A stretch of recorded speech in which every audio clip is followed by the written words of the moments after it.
Have you ever wondered why, out of all the creatures on Earth, only humans show up to the most important dates of their lives with a face full of red, swollen, sometimes even oozing pimples? Look at lions, zebras, chimpanzees. Even when they hit sexual maturity, their skin stays smooth and tight. Only we, the moment we enter puberty, act as if nature played a cruel prank on us, planting countless timed grease bombs under our faces. Isn't that the most unfair deal in evolution? But here is the stranger part. Scientists have discovered that the very acne that makes us frown in the mirror might actually be a brutal badge our ancestors had to keep, so you could survive, maybe even find a mate. Today, we're going to dive straight into your breakout, prone hair follicles, and uncover an evolutionary conspiracy that has been hiding for over 1 million years. Fay, hold on. This is not the cliché Fay, you are a teenager, a few zits are normal talk. What we're about to say is far more brutal than you think.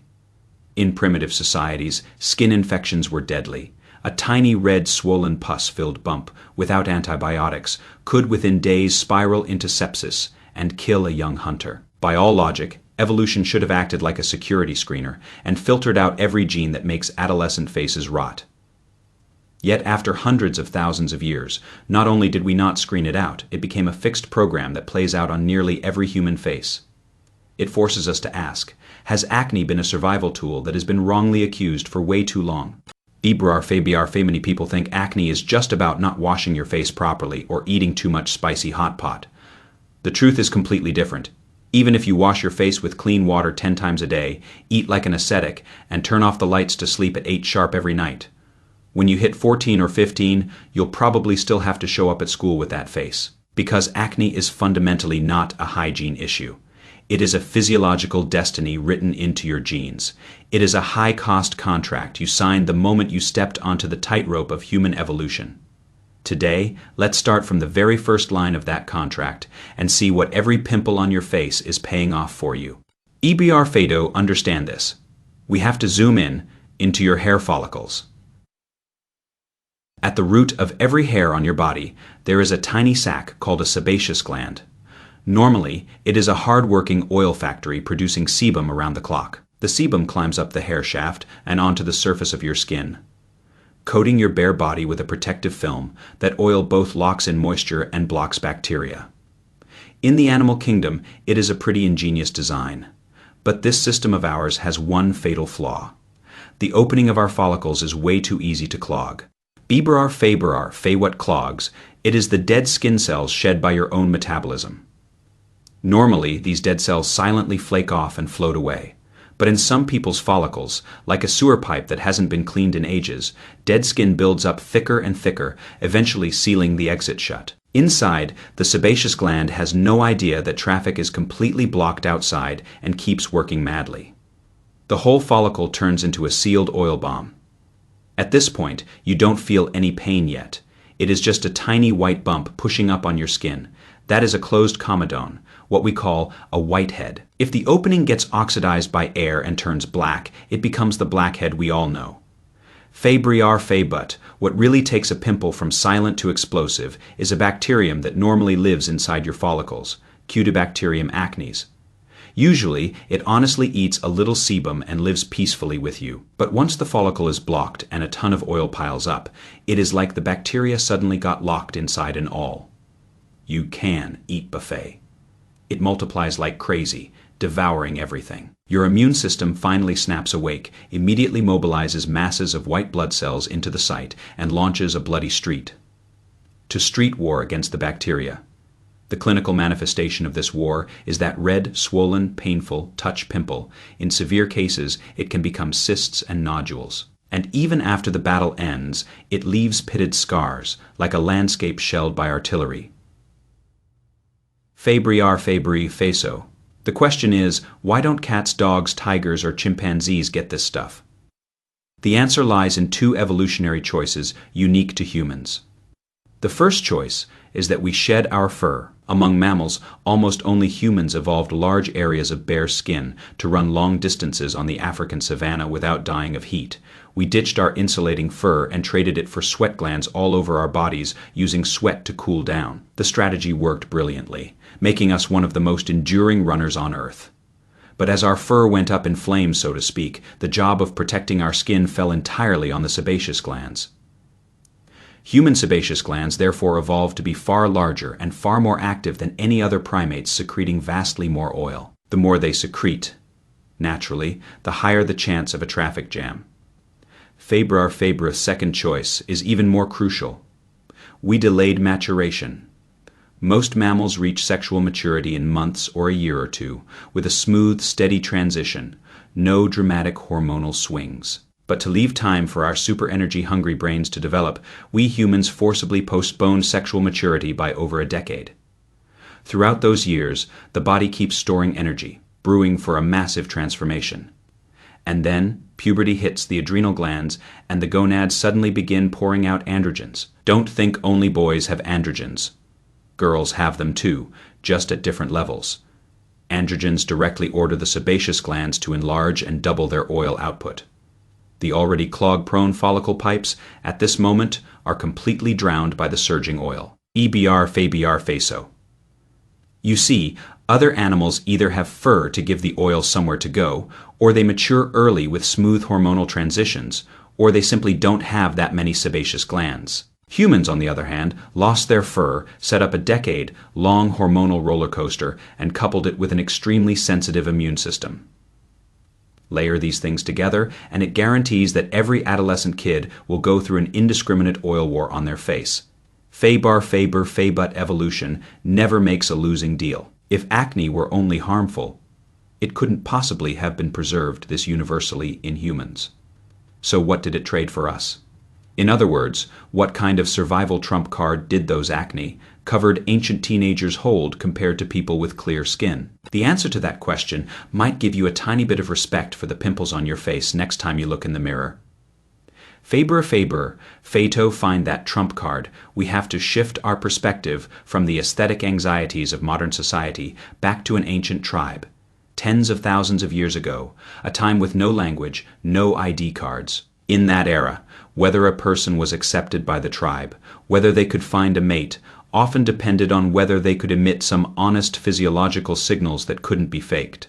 The face was the most visible billboard of the time, and acne was the boldest, most honest scrolling text on that billboard. Its subtext was simple. I am mature, my body is undergoing violent changes, and I have acquired the ability to reproduce. You might think. What kind of signal is that? Isn't a face full of bumps doing the opposite of helping? But don't forget, in evolutionary biology, there is a concept called costly honest signaling. If producing a signal requires you to pay an immense physiological cost, then it is very hard to fake, and the opposite sex will therefore treat it as a hard metric for judging your genetic quality. Acne is exactly that kind of signal. A teenager who can withstand repeated bacterial infections and inflammation on their face without dying or collapsing is essentially announcing to the entire tribe with their own flesh, I have a sufficiently powerful immune system, I am qualified to survive. In other words, those whose faces rotted or who died from acne infections had their genes culled by natural selection. Meanwhile, those who could sport a face full of acne and still thrive were actually demonstrating their immune system's combat prowess to potential mates. Even more brilliantly, androgens do two things at once.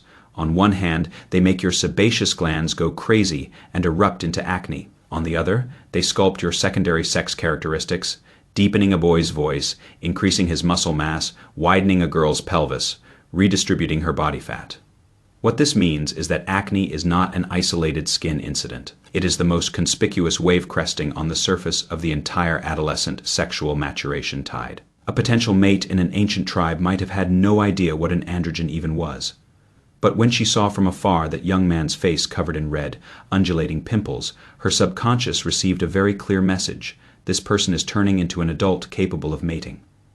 The hardness of that signal was far more reliable than any sweet talk. Faith. This also explains why acne erupts precisely during puberty, and not when you are 3 years old or 50. It is like an alarm clock carefully set by evolution. When the time comes, it rings right on schedule, and its distribution is also exquisitely deliberate. Have you noticed that acne loves to grow in exactly the areas where sebaceous glands are densest and most visible on the face, the T-zone, forehead, nose, chin, and cheeks? Nature didn't choose to let it quietly erupt on your back or inner thighs. It insisted on creating the most conspicuous landmarks right on your face. In evolutionary logic, this looks almost intentional, however, that only answers why it was kept. What really makes your mind reel is another question. If acne is a useful signal left to us by our ancestors, why in modern society has it turned into a universal cosmetic disaster that everyone despises? The answer is that we've created a brand, new world that evolution can't keep up with. In ancient times, our diet had almost no refined sugar or high glycemic carbohydrates. Now, a casual cup of bubble tea or a bowl of white rice sends your insulin, like growth factor, skyrocketing. That factor directly activates the androgen pathway, making sebaceous glands spray oil even more frantically. In ancient times, humans were active outdoors all day, sweat constantly flushing out their pores. Now, you sit in an air-conditioned room for an entire day, layering on sunscreen and liquid foundation. In ancient times, puberty was the highlight of life, the glorious badge of a reproductive license. Today, puberty crashes straight into college entrance exams, job hunting, and the most self-conscious phase of your life. Acne has been transformed from a badge of honor into a social stigma. BBR, in other words, acne didn't turn bad. We just placed this ancient signal into a hyper-civilized society it is completely unadapted to. It still faithfully rings the alarm on your face, reminding you that your body is undergoing a great transformation, but the people around you no longer look at it with the eyes of an ancient tribe. They judge it through mirrors, front-facing phone cameras, and social media filters with the smoothing cranked to maximum. And so, an evolutionary tool that might once have helped you find a mate has been sentenced to death by modern aesthetics. But this still isn't the part that makes your skin crawl. What really sends a chill down your spine is the next question. If human society continues down its current path, will acne eventually be eliminated entirely? In the short term, medicine can already do that for you. Isotretinoin, antibiotics, photodynamic therapy, lasers. These tools can virtually beat your sebaceous glands into semi-retirement. The problem is, we don't fully understand what chain reactions will be set off when we forcibly shut off this alarm. Sebaceous glands are not just trouble-making organs. They are also a crucial part of your skin barrier. That oil contains high levels of vitamin E and antioxidants, your face's most natural anti-aging serum. By removing a few pimples, you could end up with dry, fragile, more wrinkle-prone skin. Whether that trade-off is worth it, probably nobody can give you a definitive answer. And on a much longer evolutionary timescale, if one day humans can use gene editing to completely knock out the gene fragments that make sebaceous glands overactive, permanently deleting acne from the human gene pool, should we really press that button by then? What we delete may not just be a pimple. It may be that entire blazing, clumsy chapter of youth when we stood on the African savannah using our faces as billboards, declaring to the whole world, "I have grown up. I am strong enough. I am qualified to pass on my genes." Feso. Next time you stand in front of a mirror and see that red, swollen pimple on your forehead, maybe you can, before the urge to squeeze it rushes in, take 3 seconds to think about the story behind it.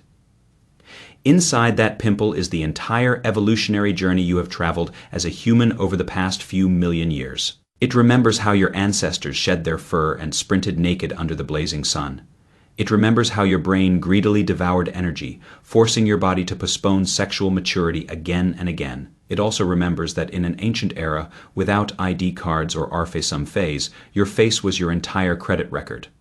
And those pimples rising and falling on your face were once the most honest, most burning, and bravest rite of passage you handed to the world. You were given a button, press it, and your face would never grow a single pimple throughout your entire adolescence. But the price would be a slightly slower immune system and skin that ages a few years earlier. Would you press it? Or do you think, in the future, humans might simply evolve to get rid of the facial sebaceous gland as a redundant organ altogether? Drop your choice and wildest ideas in the comments. The more absurd, the better. And if today's episode gave you a slightly different understanding of that annoying pimple, remember to hit follow and subscribe. Next time, we'll keep diving into your body to decode more of those human mysteries you love and hate in equal measure.